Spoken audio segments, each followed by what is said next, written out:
discutindo o modelo hermenêutico do direito de base religiosa.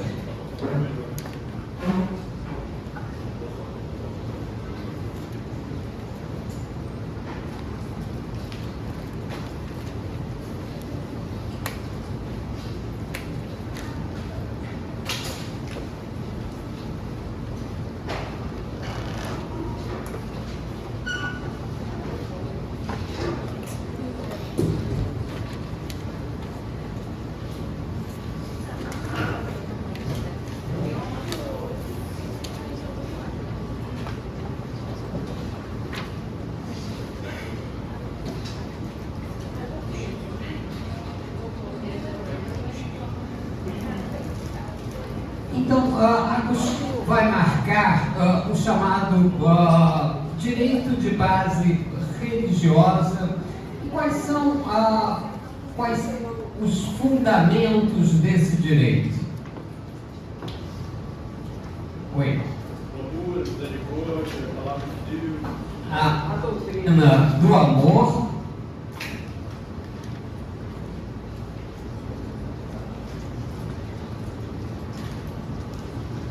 a virtude da misericórdia,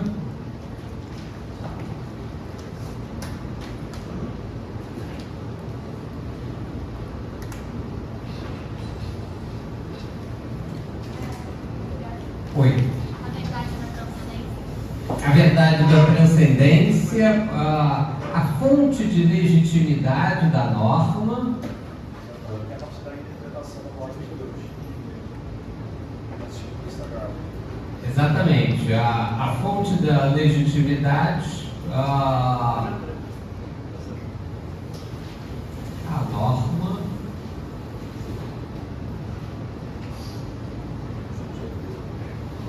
e a ideia da palavra de Deus.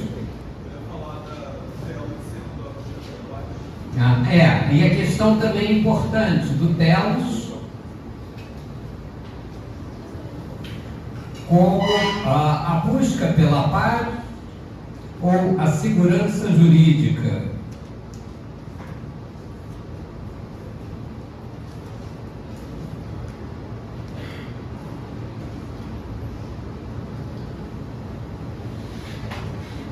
Ora, então vejam que um modelo bastante diferenciado do modelo de base aristotélica. Então, a ideia de que é a partir de Santo Agostinho que nós temos uma compreensão diferenciada da justiça. Então a instituição, na falta de uma justiça plena que pudesse reivindicar, porque Santo Agostinho alimenta uma noção muito exigente e ideal de justiça, possui pelo menos algum valor e uma espécie de embrião da justiça, na medida em que é útil a ordem temporal, pois existem diferentes tipos de ordem e diferentes graus de paz. Santo Agostinho meditou profundamente essa noção de paz. Segundo ele, toda atividade tende a alguma paz, mas abaixo da paz perfeita, que seria a obra da justiça, existem pazes inferiores, mais ou menos injustas, tranquilidades provisórias como a da cidade terrena. É esse o gênero de utilidade que se deve esperar desde o Estado. Ora, então a ideia de utilidade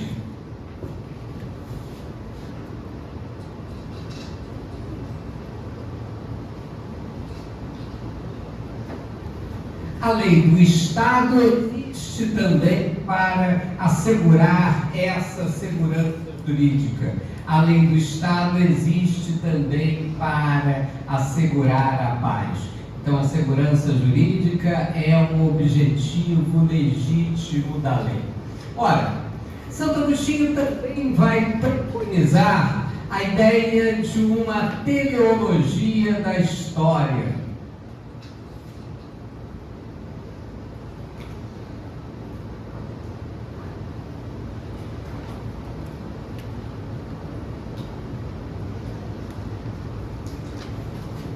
A história tem um sentido, a história anda para frente.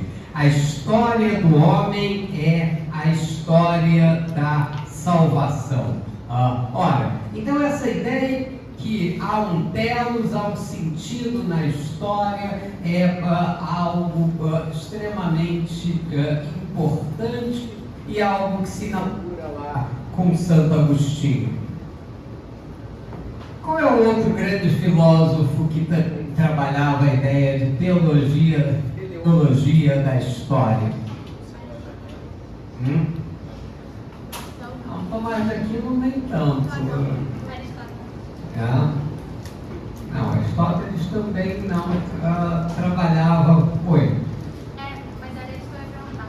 Isso se relaciona à teleologia de Aristóteles, que é aquela coisa finalista? Não, a teleologia da história é a ideia de que a história tem um sentido, né? Ela caminha progressivamente para algum lugar, caminha progressivamente para a salvação, né? Oi. Um outro sujeito que vai trabalhar a ideia de teleologia da história, Marx. Para onde caminha a história em Marx?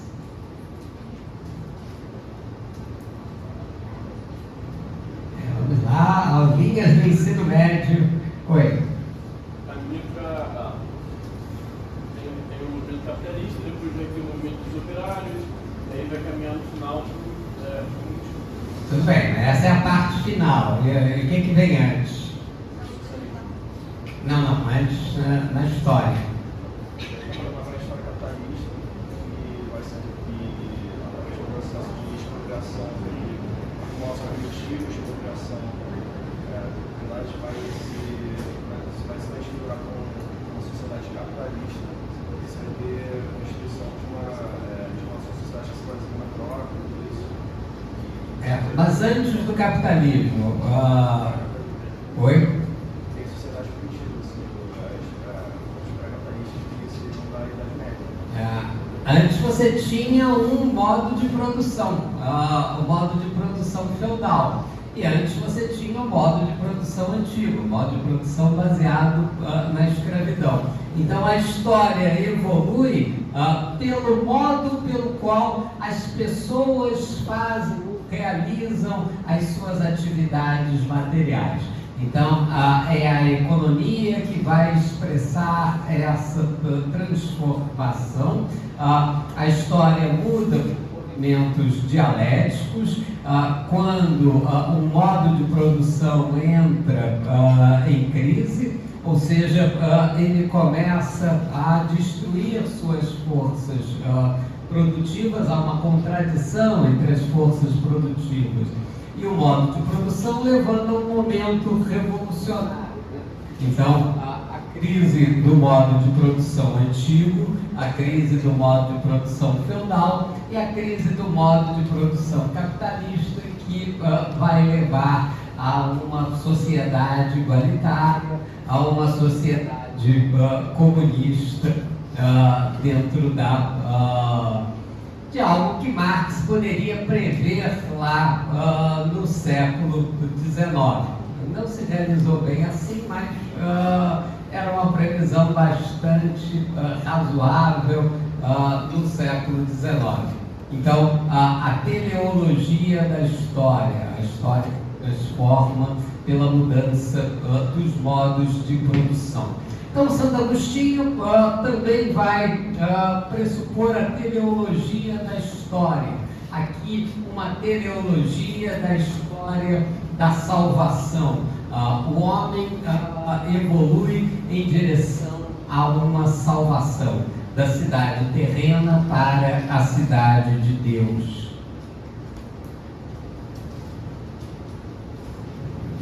Embora seja inútil pretender construir a cidade terrena sobre o fundamento da justiça, ela pode ser edificada sobre o interesse provisório do grupo, pela ordem e pela segurança.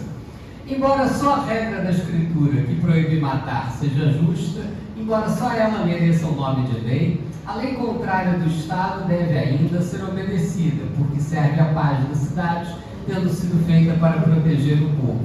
Ordem exterior, segurança da vida temporal. O pensamento de Santo Agostinho, mais do que qualquer outro, está imbuído da ideia de onipotência e onipresença divina. Tudo o que acontece é obra de Deus e, de modo até misterioso, inclui-se na sua ordem. Obedecer às leis de César, o cristão sabe que também é curvar-se ante a lei eterna, pois as ordens dos próprios tiranos, por mais injustiças e ruins que sejam, têm uma razão de ser oculta, um sentido na história da salvação. Eis o motivo por que Santo Agostinho, depois de ter negado sua justiça, ensina firmemente o respeito às leis da cidade terrena. Note-se que esses motivos são de um novo tipo, despercebidas pelas doutrinas clássicas do direito natural, que eles nos transportam, como destacaram alguns intérpretes, para o clima do positivismo jurídico. Ora, então Santo Agostinho vai preconizar a ideia de que todas as leis devem ser obedecidas, mesmo as leis injustas, porque você está buscando aquilo que é o seu verdadeiro objetivo, que é a salvação da sua alma imortal. Ora, então a ideia de que a segurança é fundamental dentro dessa nova concepção. Ora, a segurança e o uso na cidade terrena é algo convencional. Então, Santo Agostinho estabelece a ideia da convencionalidade do direito.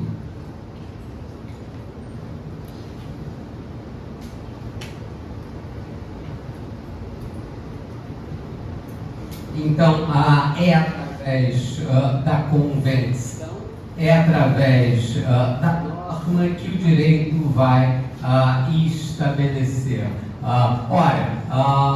Essa é uma ideia importante em Santo Agostinho. A ideia da utilidade da norma, a ideia de que a norma tem um sentido utilitário e positivado para que as pessoas garantam a sua segurança e possam buscar a transcendência. As fontes do direito cristão também são importantes em Santo Agostinho. E a ideia fundamental do direito cristão, que é a transcendência da ideia de pessoa, uma fraternidade própria de todos os homens, uma fraternidade própria dos homens como filhos de Deus. Oi?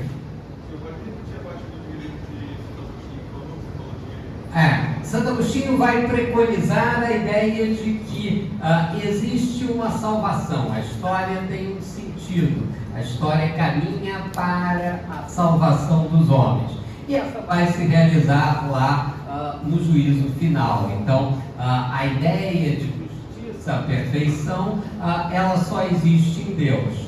Aqui existe uma justiça provisória, que não é perfeita, que não é essencial, mas que deve ser mantida para que as pessoas possam se dedicar à sua salvação. Então aqui é um reino absolutamente desligado dessa ideia de justiça. Então, Santo Agostinho vai preconizar a ideia de que não existe perfeição nesse mundo, não existe perfeição na cidade terrena. Tá claro, gente, até aqui? Okay. Então, para Santo Agostinho, o direito é a lei de Cristo, que será a lei dos cristãos. Essa lei é aquela contida nos evangelhos, condensada nas regras áureas, a que se reduzem a lei e profeta. Amarás a Deus com toda a tua alma e a teu próximo como a ti mesmo. Faz ao outro o que queres que te faça. Desenvolvida no sertão da montanha, alimentada pela inspiração do Espírito Santo, essa lei constitui para os cristãos o único guia no que concerne a justiça. Lembro mais uma vez, justo continua sendo sinônimo de direito. Será, portanto, à luz do Evangelho que se situará o autêntico direito.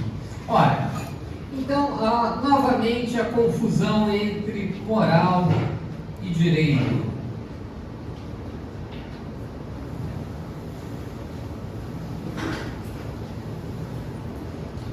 Eles se confundem em Santo Agostinho. Então, a ideia de que o direito surge dessa fonte de legitimidade, o direito surge de Deus.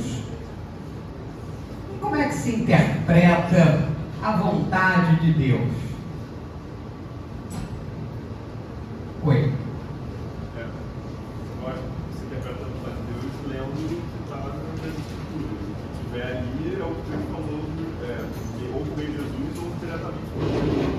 O que tiver ali é exatamente o que Deus falou.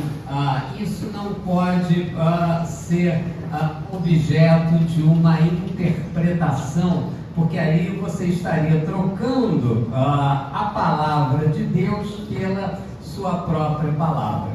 Então, identificar um modelo hermenêutico desse tipo é fundamental. Entender aquilo que está por trás de uma compreensão religiosa do mundo. Ora, onde é que existe isso hoje?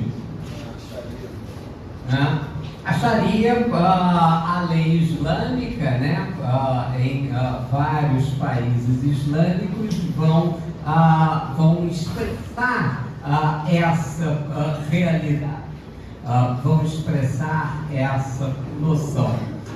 Mas a própria Sharia vai necessitar de algumas acomodações.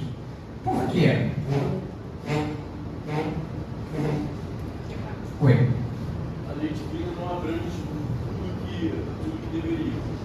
Tem mudanças tecnológicas, avanços tecnológicos, mudanças sociais, então você tem que acabar aumentando um pouquinho da planta. A lei divina não tem todas as possibilidades, ou não estabelece todas as possibilidades. Ora, se Deus é legislador, quando é que ele parou de trabalhar? 33 depois de Cristo, né?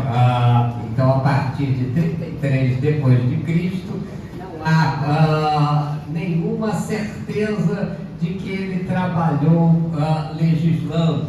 Existem coisas controversas, mas certeza mesmo ninguém tem. Ou então, após a morte do profeta Maomé, né? Então, nas religiões monoteístas, para de trabalhar legislando num determinado momento. Olha,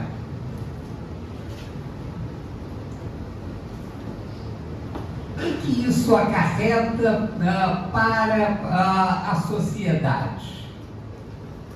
Que tipo de sociedade se forma nesse direito de base religiosa?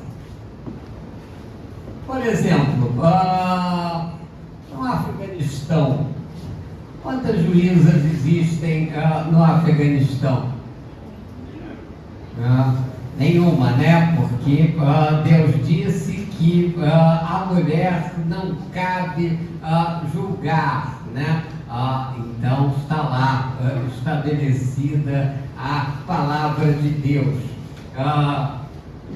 E onde estão as juízas do Afeganistão? Aquelas que ficaram lá após a derrota do regime talibã. Onde elas estão? No perderam os cargos públicos, não estão mais atuando na função judicante. Estão aonde?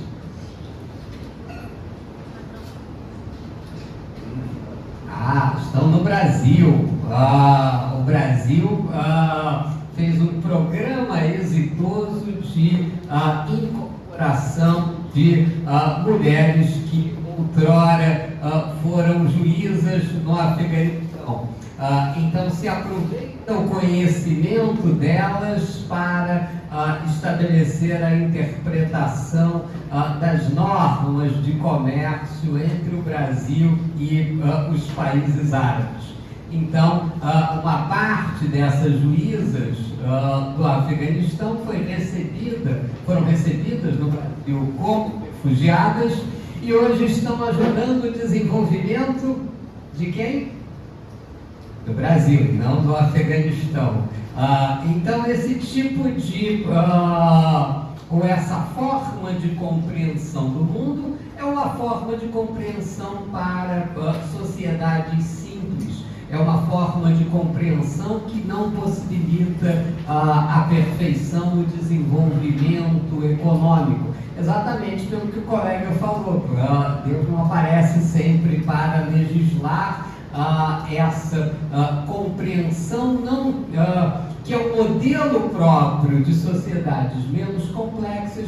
Em sociedades onde você vai acrescentando complexidade, ele se mostra insuficiente. Oi?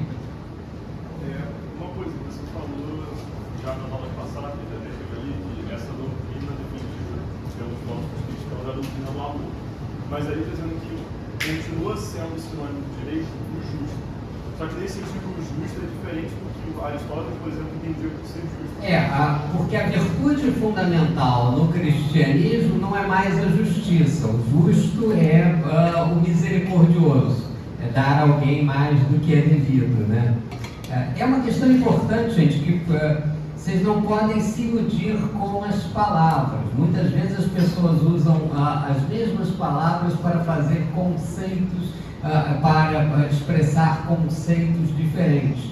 É o que acontece aqui. Justiça em Santo Agostinho não tem nada a ver com justiça em Aristóteles.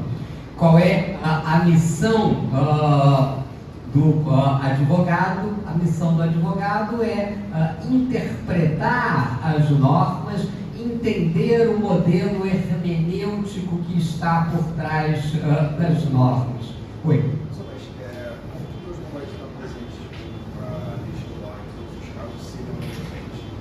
Porque você não tem a certeza daquela manifestação. Depois de 33 depois de Cristo, você não sabe exatamente como ele legislou. Dizem que ele fez um monte de milagres, que ele aparecia de repente, mas certeza mesmo você não tem.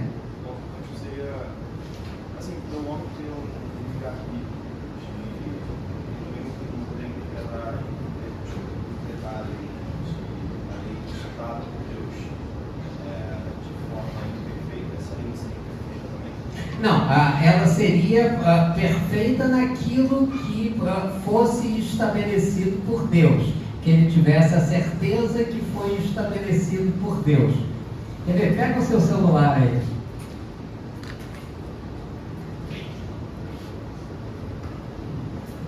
Coloca aí no Google Deltan, Bíblia e mulher.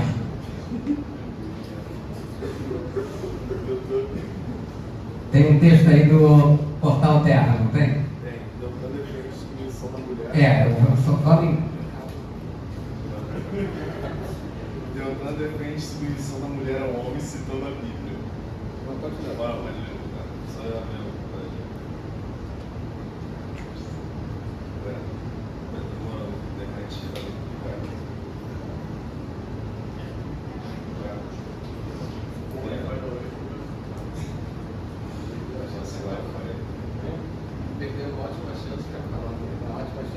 Você deu tanto Dallagnol no Roda Viva, né? Aí não foi.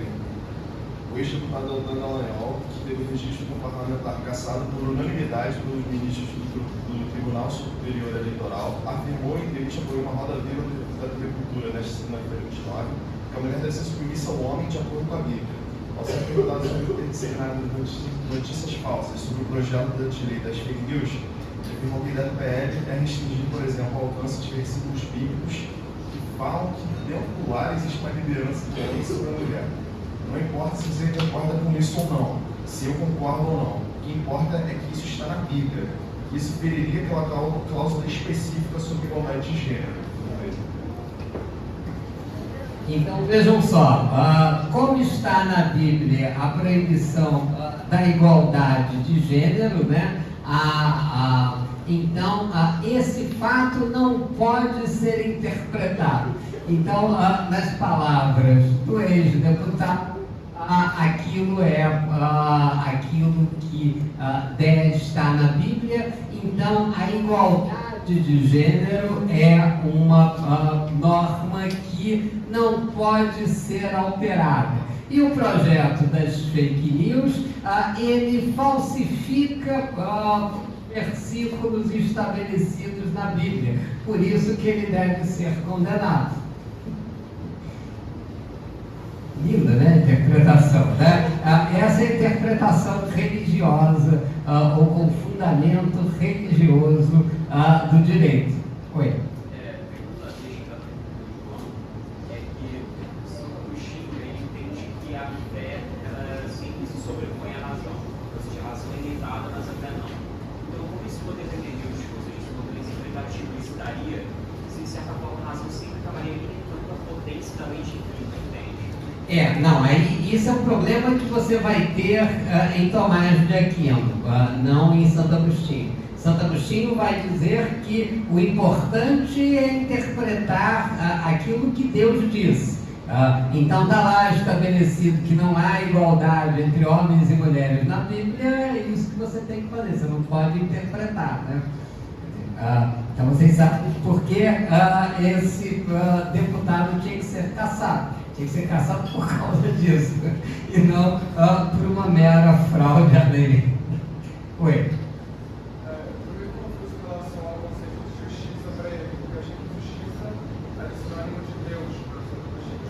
Mas então é de direito ainda? Porque tudo que vem de Deus estabelece algo de direito. Deus é um legislador para Santo Agostinho. Santo Agostinho não estava preocupado com o direito, né?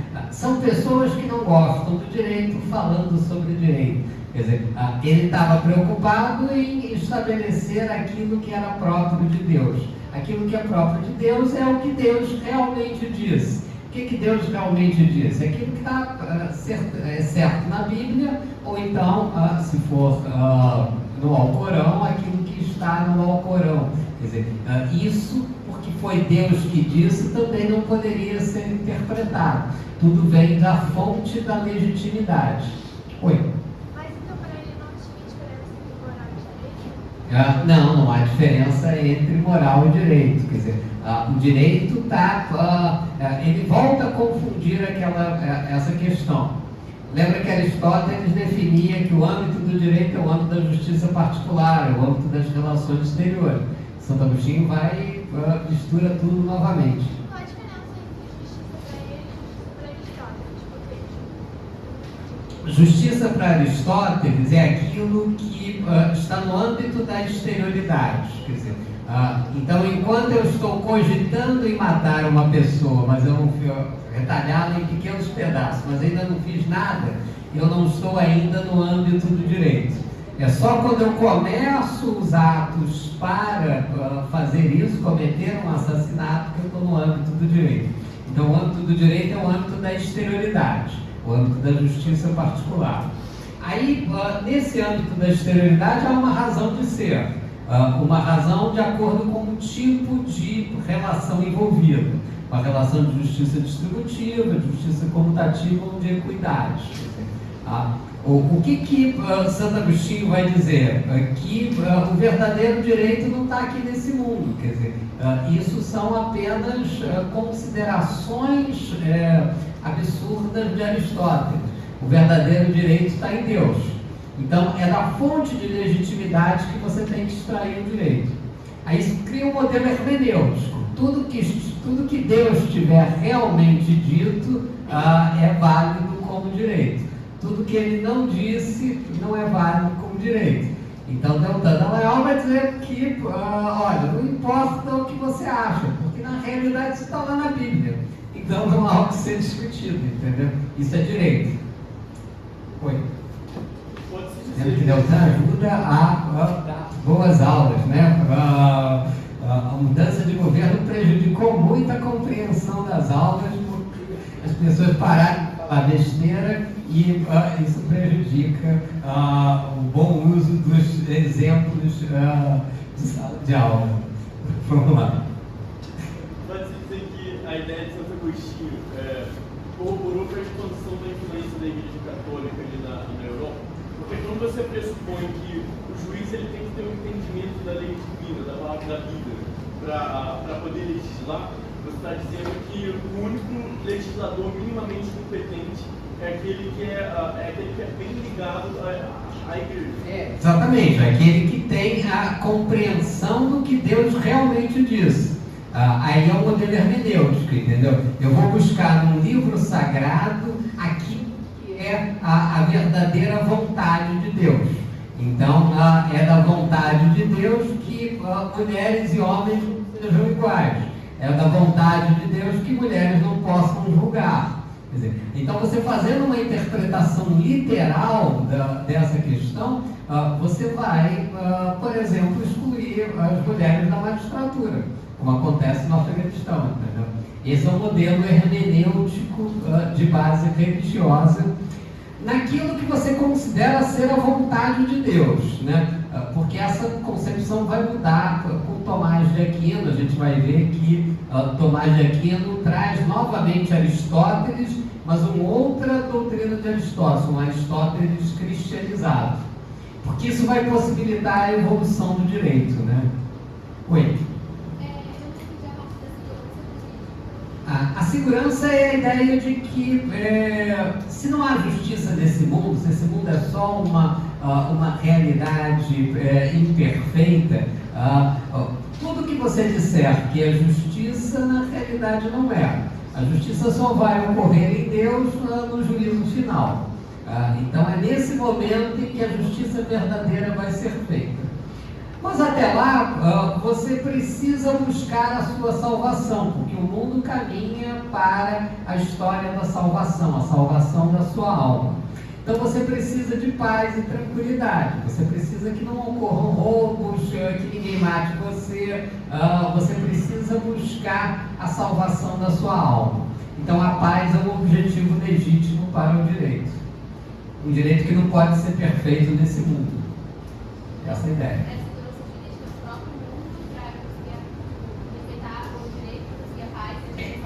A segurança jurídica é um objetivo legítimo para o direito. Então, por exemplo, quando eu estabeleço a prescrição de um direito, então a Fazenda Pública tem 5 anos para cobrar um direito, um imposto, por exemplo, que é devido. Aí, se ela não cobra em 5 anos, aquilo prescreve, para que aquela relação fique segura, para que ela não tenha a possibilidade de cobrar aquilo desde sempre. Então, você dá segurança, a segurança passa a ser um objetivo legítimo para o direito. Aquele imposto não foi pago, mas eu admito que essa situação ela deve perdurar pela segurança jurídica. Ok, gente? Oi.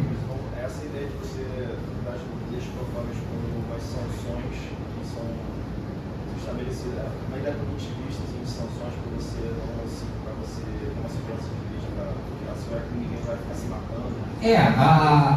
Isso é você, como não há nenhuma regra perfeita, como estabelecer a punibilidade? não é mais pela proporcionalidade, é pela positividade da sanção. Eu faço uma norma positiva e eu garanto que aquela regra vai ser cumprida, e nenhuma regra é perfeita mesmo, mas aquilo garante que você vai ter paz. Essa é a ideia. Oi. Mas como que isso se relaciona à questão do direito da moral? Porque se você tem que seguir uma coisa para fazer paz, mas ao mesmo tempo você tem que seguir uma ideologia moral, isso não acaba. Em Santo Agostinho você não tem mais o âmbito delimitado do direito. Direito e moral são uma coisa só. O certo é aquilo que Deus disse, né? Se está na Bíblia, está valendo, entendeu? Então, aí você tem a confusão da moral e do direito. Você não tem mais a justiça particular aristotélica. Ok, gente? Tudo bem até aqui? Vamos lá.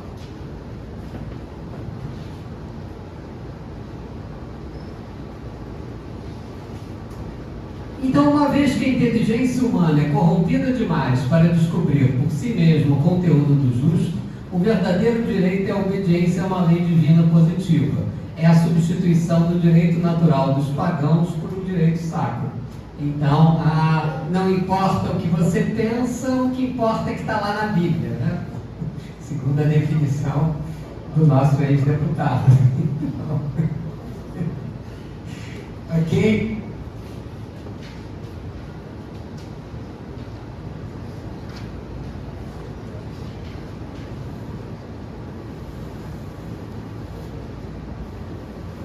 Justiça e o direito perderam em Santo Agostinho todo aquele caráter objetivo e matemático que tinham em Aristóteles e até em Platão.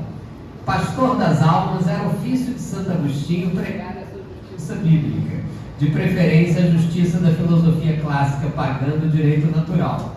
Amarás a Deus e a teu próximo como a ti mesmo, faz ao outro o que queres que te faça. A isso se reduz o conteúdo do justo e das prescrições da lei eterna do Deus Criador. Ora, então, a ideia da doutrina do amor e o valor fundamental da pessoa humana. Então, essa a noção agostiniana de direito.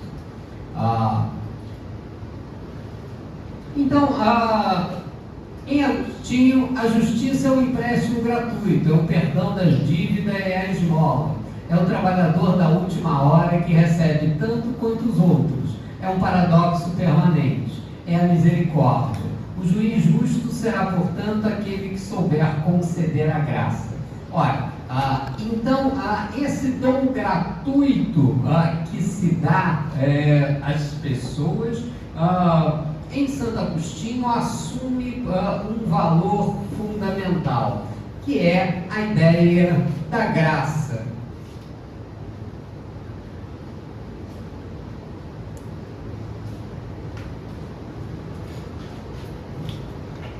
O que é a graça no cristianismo, por exemplo?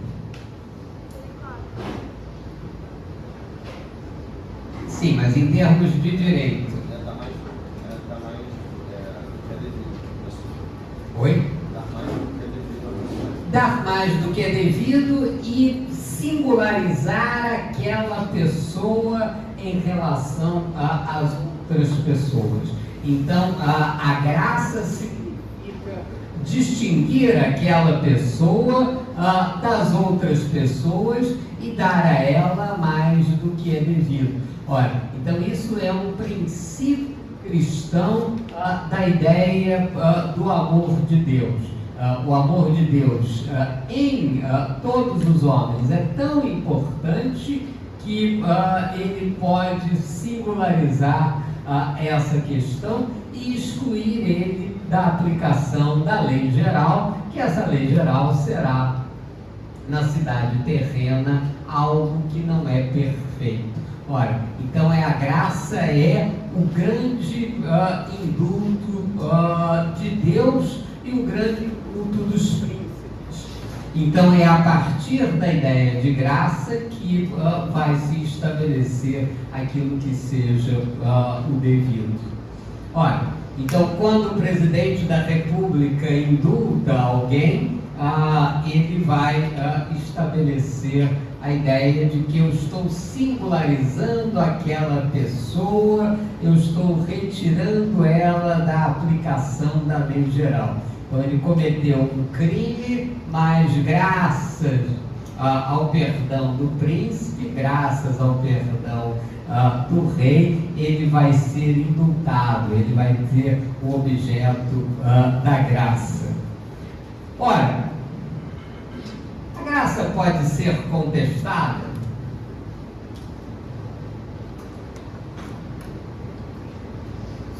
Se ela emana do divino ou de alguém que conhece o divino, então, em teoria, seria uma verdade, então você não poderia contestar. A graça, em princípio, não pode ser contestada, ela é um atributo de Deus e dos príncipes, né? Então, em princípio, a graça não pode ser contestada. Então, isso são... pensem no seguinte, pensem em camadas de interpretação diversa, cada uma com a sua lógica própria, e elas convivendo nessa circunstância. Então, você tem que determinar aquilo que seria a fundamentação filosófica daquela circunstância. Então, vamos lá. Dentro do papel imprescindível das besteiras para a aplicação e a explicação do direito, o indulto ao ex-deputado Daniel Silveira. Como é que se analisa? Oi, você tem que perguntar? Eu não entendi a diferença de graça e de misericórdia. A graça é o atributo de Deus e dos príncipes para a aplicação da misericórdia. Você vai distinguir alguém e excluí-lo da regra geral. Você vai dar um benefício só a ele. Então vamos lá, gente. Daniel Silveira. Oi. Foi muita coisa, né? A gente parou fake news, promoveu violência contra o ministro Supremo. Ele fez todas aquelas barbaridades que a gente viu e foi condenado por causa disso, né? Deputado federal, condenado pela autoridade legítima, Supremo Tribunal Federal, e foi objeto do indulto do então presidente da República. O que significa um indulto presidencial? Oi. É um perdão. É você pegar uma pessoa que foi condenada e usando os poderes que você no cargo do executivo perdoar aquela pessoa independente do julgamento. Então, é exatamente isso. Então, o perdão é a exclusão da aplicação da lei geral. Ele cometeu um crime, mas você vai excluir ele da aplicação da lei geral. Isso pode ser contestado dentro da ideia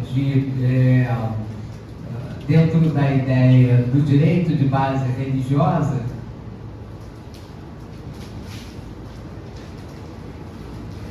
Oi. Eu acho que sim, porque para ter um perdão precisamos ter o arrependimento.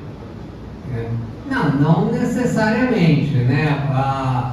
No indulto presidencial, o arrependimento não é um fundamento do perdão. Você concede pela graça do príncipe, né? Mesmo que o sujeito não tenha se arrependido. Oi.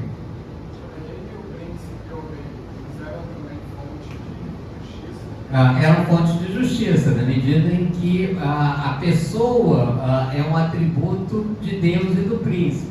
E os príncipes existem na terra para assegurar a lei de Deus.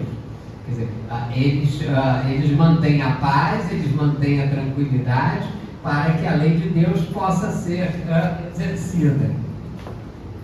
Oi. Eu acho que esse tipo de fala de os príncipes, eles de certa maneira segurarem a segurança jurídica e de certa maneira saber interpretar a lei divina. Então, se você consegue cede um indulto, você está pressupondo que o governante, o príncipe, ele conhece a lei de Deus e ele sabe que a pessoa tem que ser perdoada independentemente do que ela tenha feito, para você seguir a salvação. Então, nessa circunstância, o indulto não admitiria nenhuma interpretação, seria uma graça gratuita do príncipe, né? E por que o Supremo Tribunal Federal revogou o indulto do presidente da República? Aqueles ministros desalmados, aquele Xandão, andam por aí, pelos corredores, né?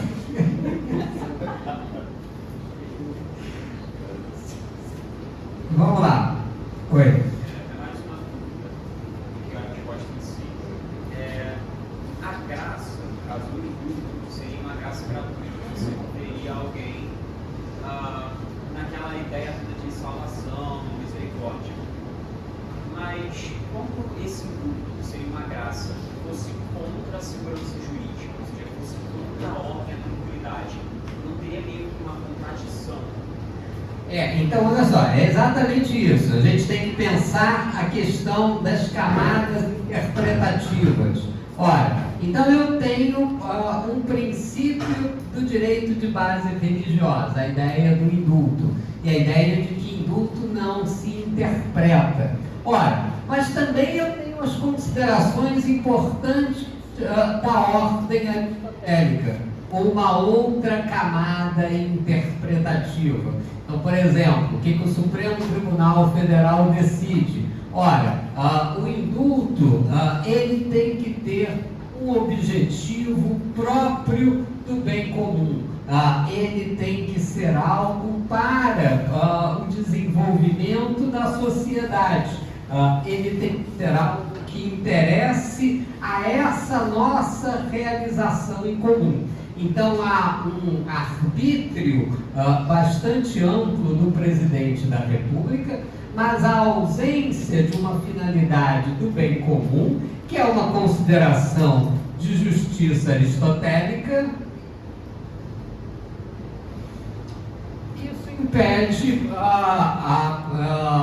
isso impede a aplicação plena do indulto. Então, o indulto não pode ser só para beneficiar um correligionário político. O indulto tem que ter uma finalidade pública, e essa é uma consideração de justiça aristotélica. Então, é por isso que o Supremo Tribunal Federal reviu o indulto, que não tinha nenhuma finalidade pública, né?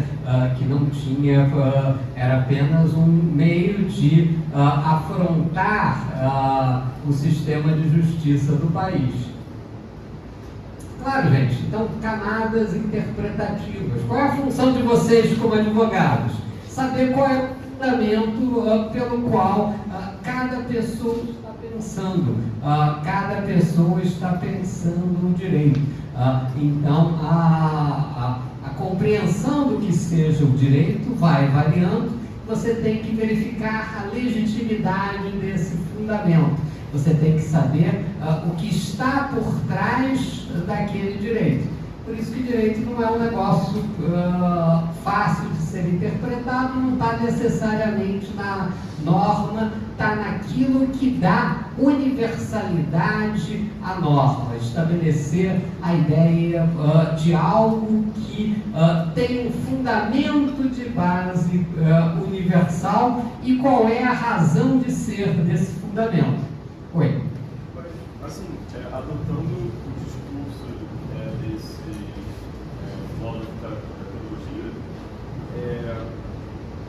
você analisar esse quesito da paz terrena, de uma graça, por mais que seja uma forma de demonstrar essa misericórdia, não pode ser algo que atrapalha a paz terrena, porque senão você não vai conseguir alcançar a salvação havendo uma insegurança na terra. Você não estaria indo mais ou menos contra o que Jesus mesmo defendia? Por exemplo, aquela parábola da ovelha perdida. Ele largou o rebanho inteiro lá para ir atrás de uma ovelha só. Aquilo ali causou uma insegurança muito grande. Mas mesmo assim ele continuou fazendo, então a gente não estaria indo contra. Então, a doutrina do cristianismo é contraditória com a ideia de justiça, porque ele não está preocupado com a totalidade das pessoas, ele está preocupado com cada pessoa, e principalmente com aquela que se perde para o rebanho, entendeu? Então, é um fundamento diverso, dar para alguém mais do que é devido. Então, uma única ovelha que se perde, ela precisa ser resgatada novamente, pressupondo que ninguém vai atacar o rebanho. Tá claro, gente, isso aqui? Sim? Então, vamos lá. Alguém assinou a lista de presença?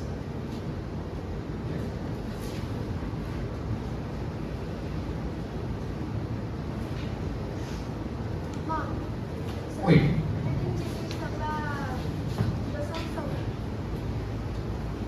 Da sanção, tipo, Opa. a punição. Oi? Então, uma pessoa não vai ser punida porque deve ter misericórdia por ela. Porque, exatamente. Oi? Mas aí não vai ter o ato de singularidade que a misericórdia deveria ter. Então olha só, na doutrina do amor, você tem uma preocupação em trazer a pessoa e salvar a alma dessa pessoa.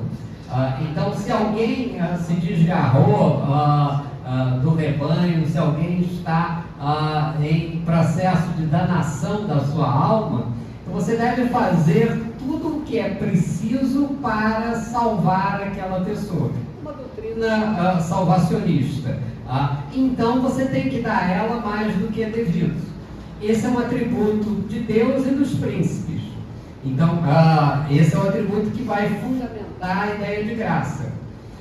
O sujeito cometeu um crime, o sujeito matou alguém, matou não, mas em crimes menores, né, que é o objeto do indulto. Então o sujeito furtou, fez algum tipo de crime, ele cometeu, isso já está certificado pelos tribunais. Mas aí o rei, o príncipe, né, ele vai e indulta aquela pessoa, exclui ela da aplicação da lei geral para promover um bem maior. Mas a lei geral continuaria existindo para as outras pessoas? A lei geral continua existindo para outras pessoas. E através do amor eu posso excluir isso. Isso é um atributo de Deus e dos príncipes. Essa é a ideia. Oi. Mas eu tinha entendido que quando, por exemplo, você dá a uma pessoa mais do que é devido, quando você dá uma esmola, por exemplo, seria com uma finalidade maior da pessoa se salvar para a conduta agostiniana. Porque quando você dá a esmola para uma pessoa, por exemplo, nessa filosofia, seria para você também se salvar e alcançar o reino dos céus, não é? Essa é a ideia. Então, teria um duplo jogo de tanto se fazer chegar aos céus, quanto ajudar aquela pessoa a alcançar uma o princípio é o mesmo, é o princípio do amor, né? Então, o príncipe, sendo misericordioso, ele se coloca numa melhor posição e ele também salva aquela pessoa. Essa é a ideia. É a parábola do filho pródigo, gente. Aliás, estudem essa parábola. Alguém não assinou a lista? Oi. A graça, ela vai ser feita para salvar uma pessoa ou a coletividade? Não, a graça normalmente é para salvar uma pessoa singular, uma pessoa que está perdida para esse objeto que é o objeto da salvação, né? Então é uma pessoa ou um grupo de pessoas, né? O indulto, por exemplo, você salva determinadas pessoas que têm características comuns. Então, cometer um determinado tipo de crime, um crime geralmente de menor potencial ofensivo, que você vai lá e diferencia. Não, eu vou restabelecer essas pessoas para o convívio, eu vou ressocializar elas. Então, através do indulto, eu dou a elas mais do que é devido e eu retomo essa pessoa para a comunidade dos cristãos. Oi. Então, mesmo com a doutrina do amor ser singular, a gente acaba voltando ao termos aristotélicos, porque no final é a ordem pública, é a segurança jurídica, é a paz social que importa mais. Não, importa, mas veja bem, para Aristóteles, você tem que chegar ao justo, o que é o justo em cada momento. Quando você estabelece uma regra diferenciada do justo, quando você diz que a paz é um objetivo legítimo para o direito, você está ultrapassando a ideia de justiça aristotélica. Você não pagou o imposto, mas o Estado é impedido de lhe cobrar após 5 anos, prescreveu esse direito. Quer dizer, você não foi justo, você não pagou aquilo que você devia para a coletividade, mas por uma consideração de dar para você mais do que é devido, eu esqueço essa questão para assegurar a paz. Ok? Mais alguém na sua lista? Bom, gente, isso era o importante que existia lá em Santo Agostinho. Então, essas as considerações de um direito de base religiosa estabelecido pela ideia da vontade de Deus. Mas a gente vê que esse é um direito de uma sociedade simples, um direito que não permite uma aplicação plena das regras. Por quê? Porque o direito é uma consideração de estimativa jurídica. Então é necessário a cada momento estimar a mudança na realidade do mundo, é estimar aquela circunstância que estabeleceria um preceito novo para essa ideia. Então, qual é a opinião de Deus sobre o chat GPT?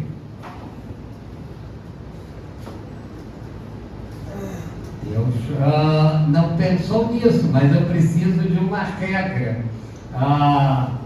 sobre a certeza da maternidade. Mãe é uma coisa certa?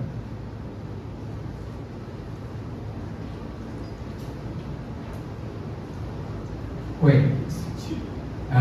Saber quem é a mãe. Existe uma progenitora. Os pais são incertos, né? Mas mãe é certa? Acho que nem sei. Existe É, uma... Não saber quem é minha mãe, entendeu? Não, sim, aí é um desconhecimento pessoal, mas saber a quem atribuir um determinado filho. Vamos imaginar o seguinte, vamos imaginar uma mulher que não pode ter filhos, não tem capacidade lá, por questão do desenvolvimento do óvulo e tal e coisa. Aí ela quer muito ter filhos. Vamos chamar isso de mãe planejadora.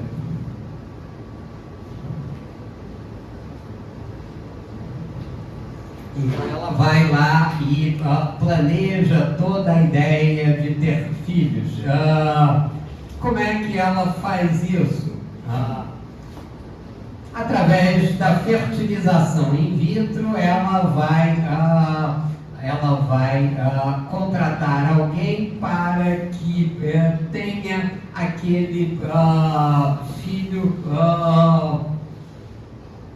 e possibilite ela chegar à maternidade. Então vai lá, faz um contrato de locação de útero,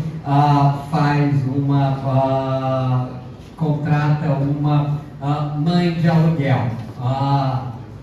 Aí nós temos o segundo aspecto, a mãe nutriente.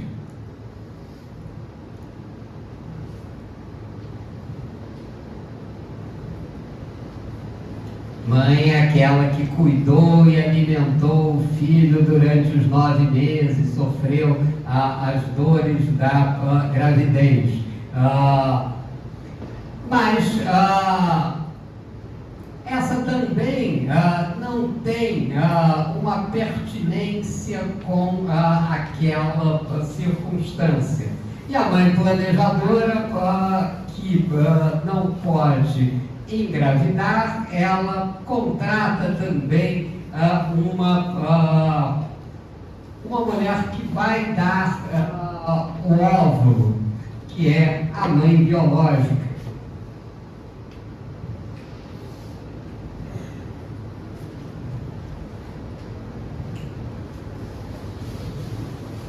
Então, essa cedeu o óvulo e vai ser objeto de uma fertilização in vitro, né? Fertilização, aqueles milhões de espermatozoides lá que vão dar origem a um determinado embrião.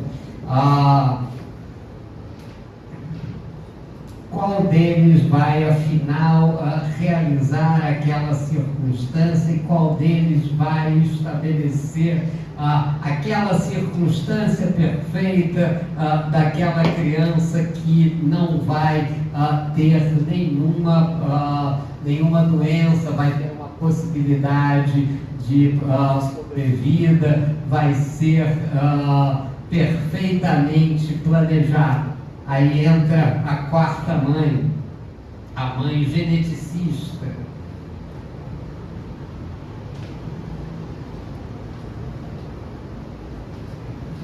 Aquela que realmente escolheu qual era o embrião que ia ser implantado, qual o óvulo adequado, qual daqueles milhões de espermatozoides dará a melhor combinação possível, uma cientista que vai buscar isso.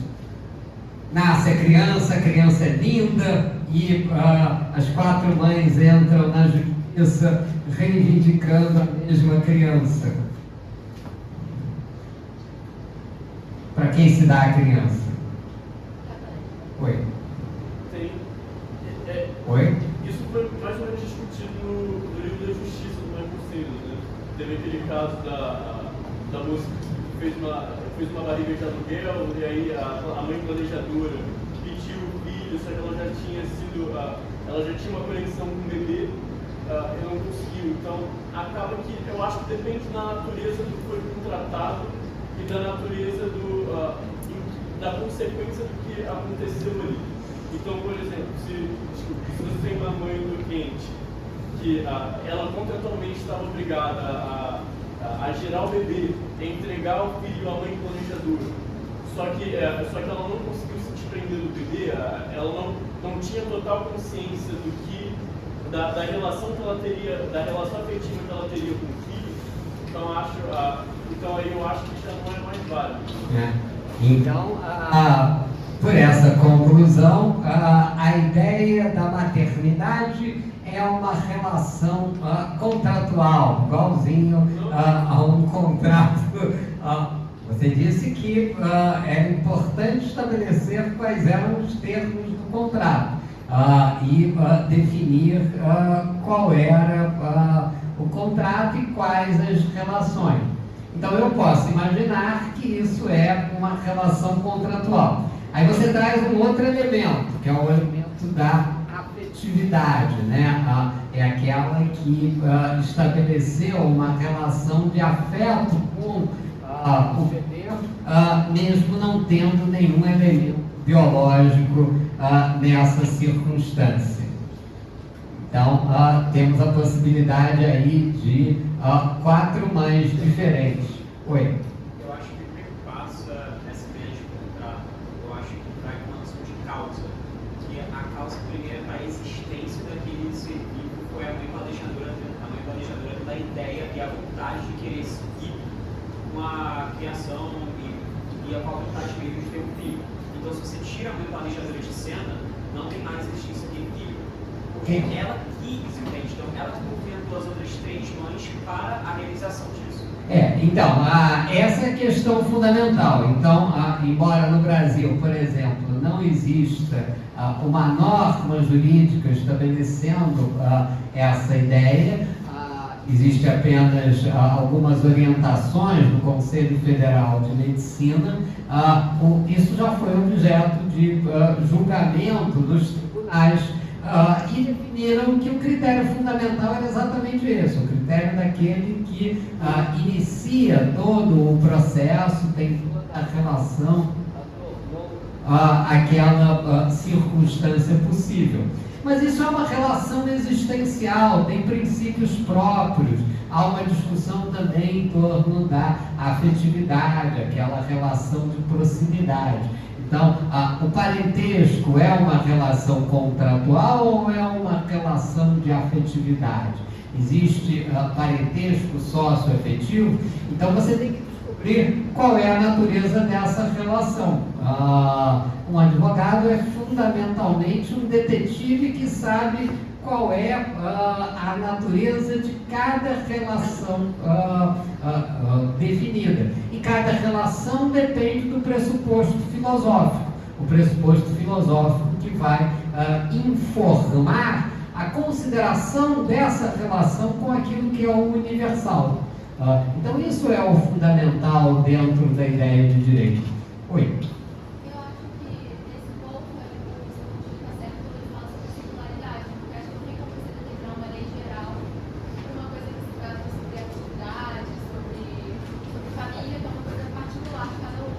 Então, mas você precisa ter uma ideia de qual é essa natureza, né? Qual o princípio que naquela... Então, é uma relação patrimonial ou uma relação existencial? Então, se não é uma relação patrimonial, a gente exclui o contrato de imediato. Então, estamos diante de um gênero de relações, as relações existenciais. Dentro desse gênero de relação, qual é o princípio fundamental? É o princípio daquele que colocou o processo, daquela que colocou o processo em movimento, a mãe planejadora, ou é o princípio daquela que durante 9 meses estabeleceu uma distinção em relação à criança? É a afetividade. Então, qual o princípio que transforma alguém em mãe dentro desse tipo de universo de relação que são as relações existenciais, né? Quer dizer, então, interpretar o direito é analisar qual é o universo significativo, qual é aquele universo específico e quais os princípios que se estabelecem naquela circunstância. E o direito não é uma coisa descomplicada, né? Rasguem ou queimem aquele livro do Marcelo Alexandrino. Direito é uma coisa complexa que você precisa entender, por isso você estuda 5 anos para entender o direito. Oi? Uma coisa que eu não entendi muito bem é que na hora que eu tinha citado o contrato, era justamente a crítica ao contrato nessa situação. Porque quando você estabelece uma relação puramente contratual, você acaba eliminando o elemento de afetividade, que no final é o mais importante ali. Então porque na minha opinião aí seria a mãe nutriente. Mas olha só, você tem que definir qual é, você está dizendo que esse é o elemento mais importante. Mas o direito leva em consideração todo um universo de coisas. Então, por exemplo, o antigo Código Civil, o Código Civil de 1916, estabelecia que o princípio fundamental para você definir a família era a relação legítima do casamento. Então, existia a pessoa que legitimamente casou e existiam os outros, os filhos bastardos, os filhos fora da relação de casamento. Então, qual era o princípio fundamental? Era o vínculo, era a juridicidade do vínculo, né? Aí vem um novo princípio que estabelece a ideia da afetividade. Quando é que surge isso? Surge na Constituição de 1988.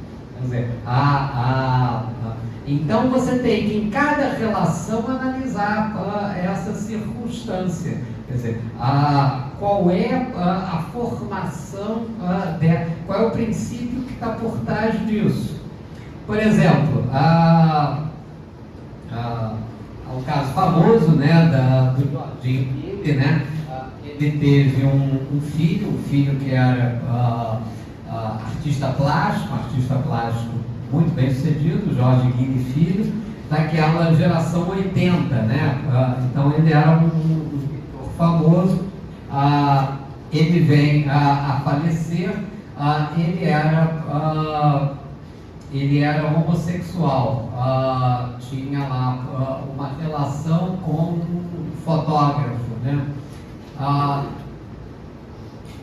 Que era um cara relativamente bem sucedido, né? Com uma série de bens.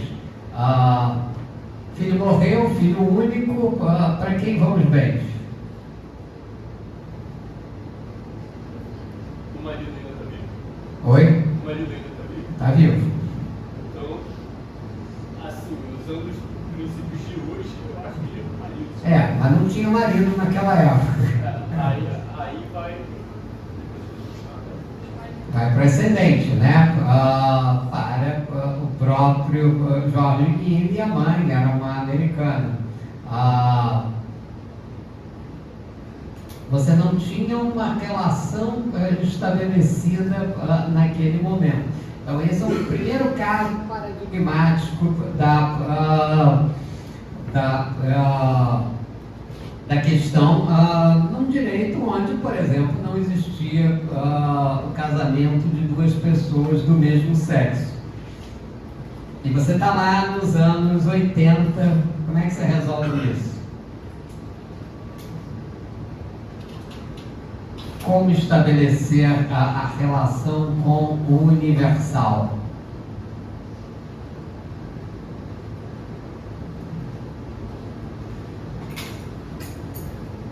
Bem, vão para a mãe americana e está tudo resolvido?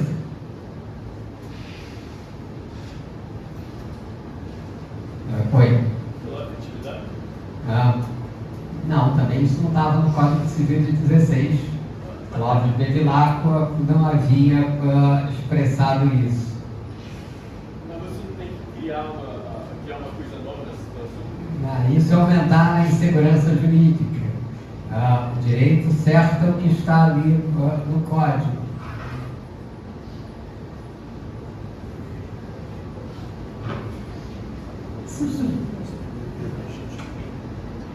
Vamos lá, como é que você resolve, como é que você aproxima essa ideia do universal? Ora, eles viviam juntos, eles formaram um patrimônio em comum.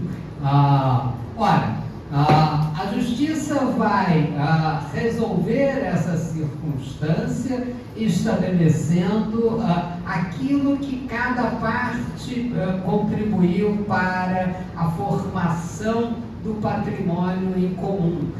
E vai estabelecer nessas circunstâncias, na impossibilidade de você fazer a plena definição de quanto cada parte contribuiu para a formação do patrimônio comum, entende-se que esse patrimônio foi formado de maneira igualitária, 50% para cada um. Qual foi o princípio que resolveu a questão? Não, essa agora do Jorge Guilherme Filho. Um princípio de natureza comercial. Então, a contribuição das partes para a formação do patrimônio comum, essa é a primeira circunstância do direito. O direito vai procurar um princípio geral para estabelecer, numa circunstância que não estava prevista, qual é a regra que se aproxima do universal. Entendido, gente? Então você tem que fazer isso no direito, você tem que sempre analisar qual é o princípio que está por trás e como é que se aplica naquele caso concreto. Então isso é da importância de você entender como é que essas circunstâncias influem no direito ao longo da história, né? Então, a fundamentação filosófica de cada compreensão do direito. Oi? Eu só não entendi qual foi o princípio usado no caso da mãe. No caso da mãe, aquela que colocou toda essa estrutura em movimento. Quer dizer, por que a criança nasceu? Porque alguém colocou toda a estrutura que nessa circunstância não teria acontecido. Oi? Não, a ideia de que existe você tem que buscar no direito um princípio universal. Quer dizer, a ideia de que a busca do direito é uma busca por essa universalidade. Essa universalidade pode estar nessa ideia aristotélica, da ideia de justiça, pode estar, por exemplo, na compreensão de Santo Agostinho de que o direito é aquilo que está definido numa norma jurídica. Então, nas palavras do Deltan, se não está na Bíblia, não importa o que você pensa, se não está na Bíblia, você pensa errado. Oi.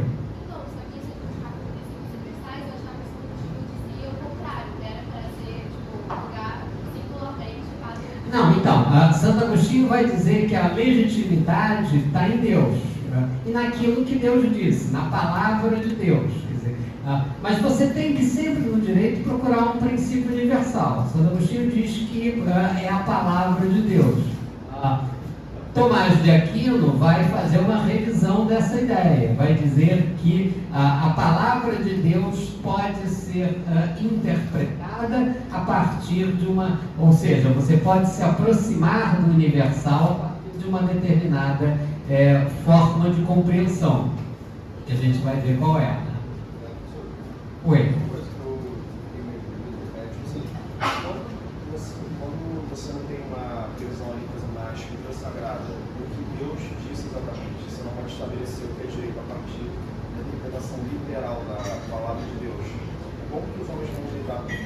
Então, esse é o problema. O direito de base na palavra de Deus, ele é um direito limitado, ele é um direito que só serve para sociedades pouco complexas. Toda vez que você tem uma sociedade com um grau maior de complexidade, você precisa dar conta dessa complexidade. Então, por exemplo, no Irã hoje, o Irã é uma teocracia, mas o direito precisa ser interpretado lá. Então tem todo um esquema para estabelecer qual é a interpretação legítima da Sharia. Qual é aquele direito que não se afasta tanto da Sharia, mas que envolve alguma criatividade. Você não dá exatamente uma solução para esse problema? Não, porque a sociedade é uma sociedade complexa, é uma sociedade que não evolui. É uma sociedade no qual aquela norma está definida de uma vez para sempre. Então, toda vez que uma sociedade precisa dar conta das novas razões, você precisa interpretar o direito. Que Deus para de legislar, entendeu? Então, esse é o direito de uma sociedade de base simples. Sociedades complexas não podem depender de alguém que não legisla, né? Tá claro, gente? Até aqui? Ok? Bom, com isso nos livramos de Agostinho de Hipona e vamos tratar de outros pensamentos importantes, mas dentro da ideia do cristianismo. Ora, então, o agostinismo, ele vai pensar o direito a partir da revelação divina. Então, a única fonte autêntica é a Sagrada Escritura. Esse é a ideia do agostinismo jurídico. Porém, a sociedade que se estabelece, ou a sociedade que vai acontecendo a partir do século IV, aquele direito de base agostiniana vai se tornando insuficiente para aquela sociedade complexa. Aquele direito que funcionou bem no período medieval, numa sociedade simples, numa sociedade na qual as coisas estavam perfeitamente delimitadas, que não havia uma grande transformação, esse direito ele se altera substancialmente. Por exemplo, para a aplicação de um direito na antiguidade, quais eram os pressupostos daquela sociedade? O que era o Império Romano? Um império que abrangia todo o mundo conhecido. Então você tinha uma unidade territorial.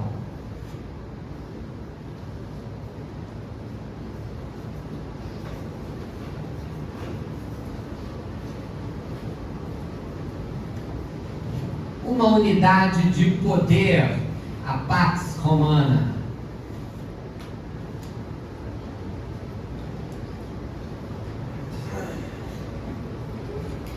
Uma unidade naquela determinada circunstância.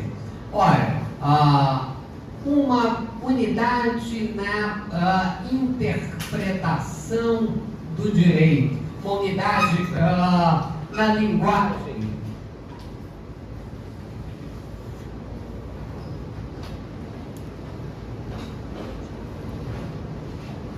Qual era a língua de interpretação do direito? O latim. Qual é a grande peculiaridade do latim?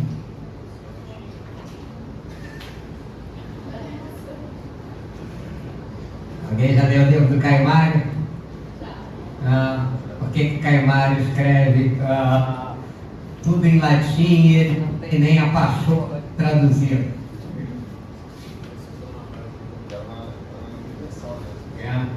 Sim, mas qual a vantagem do latim para o direito? Mas não é porque é uma língua morta, daí ela só proteção de papel? Oi? É uma língua morta, então ela só proteção de papel. Não, mas é essa a grande peculiaridade do latim. Por que nós usamos latim? Para diferenciar daquelas outras pessoas que não entendem nada de latim e assim assegurar melhores honorários? Oi. O latim era considerado uma língua, a língua que era regida a Bíblia, né? Então era a língua tecnicamente... Não, a Bíblia foi regida em hebraico e depois em grego. Oi. Porque o latim era a língua do Império Romano e o direito romano influenciou muito. Não, mas por que usar o latim? Qual é a vantagem do latim para o direito? Oi. Então, vamos lá, então.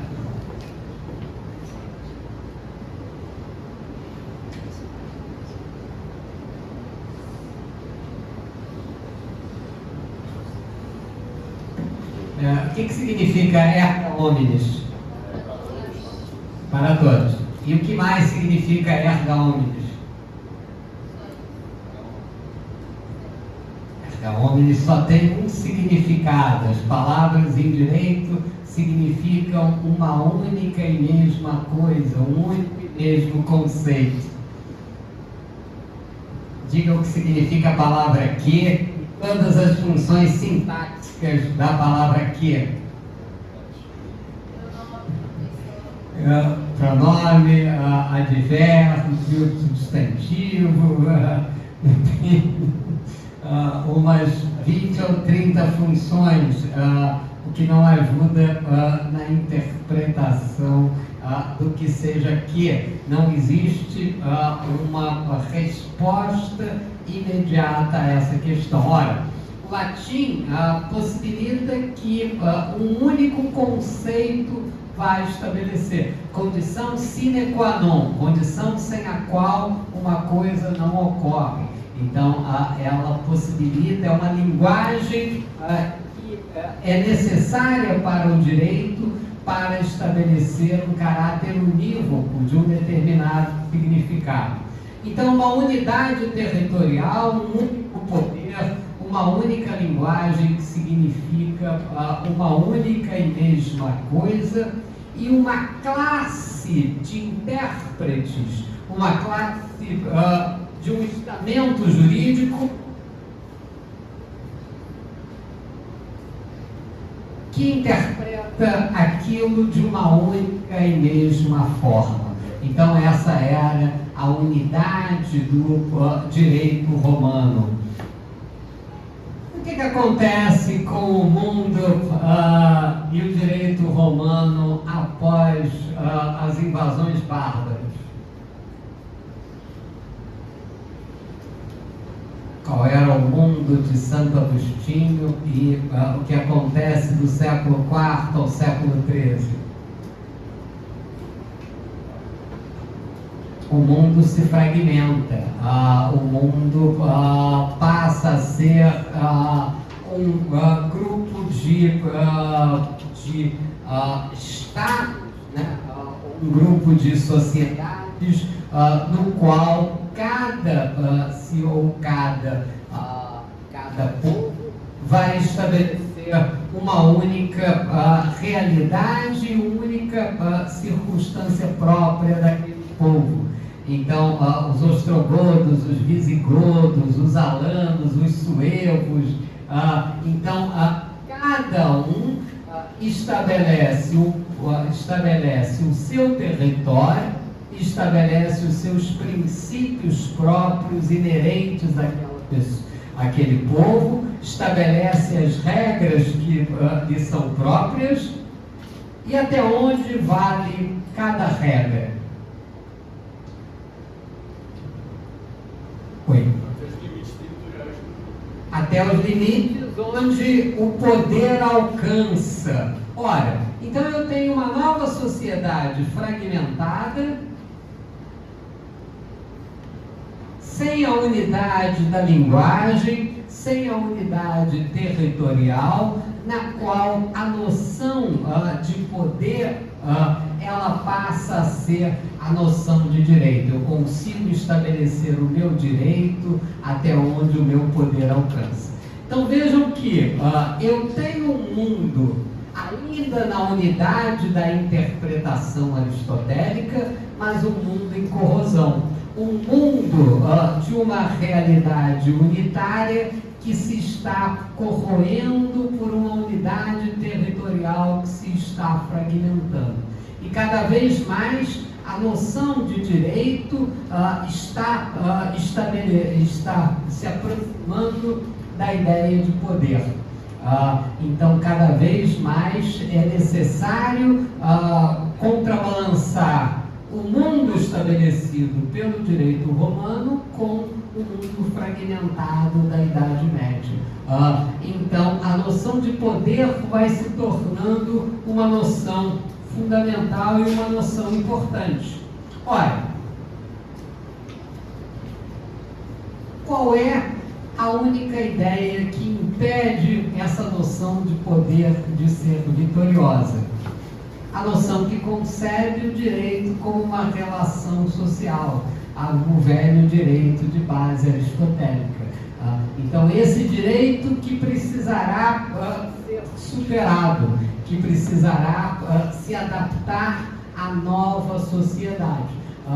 Então, nós temos o último espasmo da velha sociedade, que é a tentativa da Revolução Escolástica e, fundamentalmente, de Tomás de Aquino, de revitalizar o direito, voltar a estabelecer um direito no qual a vontade de Deus ela possa ser dedutível, estabelecer os princípios para conhecer aquilo que Deus poderia ter dito se tivesse tomado conhecimento conhecimento dessa circunstância. A ideia de um mundo que pudesse ser dedutível a partir da vontade presumida de Deus. Então, esse é o grande objetivo de Tomás de Aquino. Então, na última tentativa de revitalizar a ideia da unidade do direito. E um mundo que se corroía na noção de poder, que vai, no século XIV, se alterar substancialmente. É quando uma disputa teológica vai marcar essa modificação fundamental, não só na ideia de direito, mas também na ideia da teoria do conhecimento. Então, isso é o problema que o século XIII vai trazer para o direito, que é uma coisa que nós veremos na próxima aula. Claro, gente, está aqui? Oi. Não, ele é de uma parte anterior da Idade Média, século IV, né, depois de Cristo. Aqui nós andamos aqui alguns séculos, que a gente está pegando alguns momentos fundamentais, entendeu? É claro que tem muita coisa nesse meio tempo, mas a gente está pegando os marcos fundamentais, seguindo aí o livro do Villei, né? Mas é importante a gente lembre a formação do direito jurídico moderno. Então, para discutir essa ideia tomista, também é importante vocês lerem aquilo que vai diferenciar esse novo direito. Então,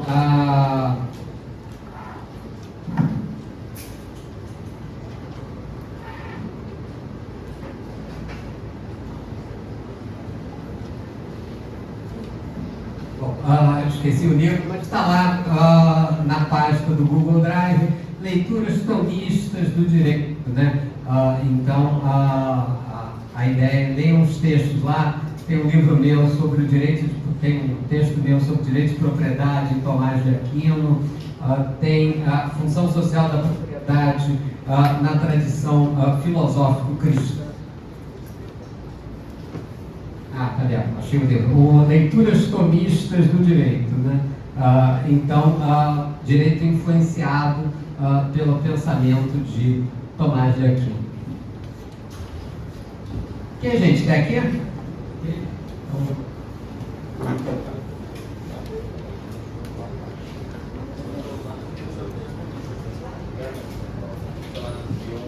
Alguém Nossa Senhora de presença? Professor, deixa o senhor.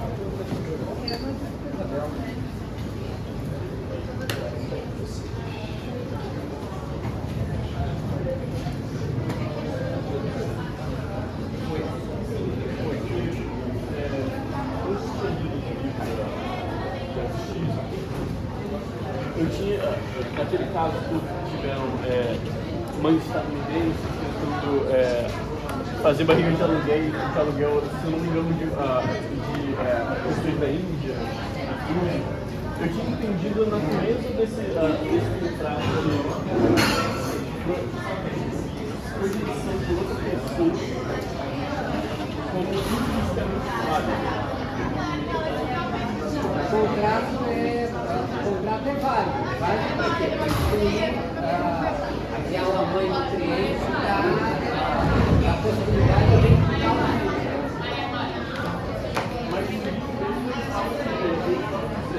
Eu não vi. Que ela sabia no momento de fazer o contrato que ela não teria aquela relação de afetividade se ela. Você precisa definir, né?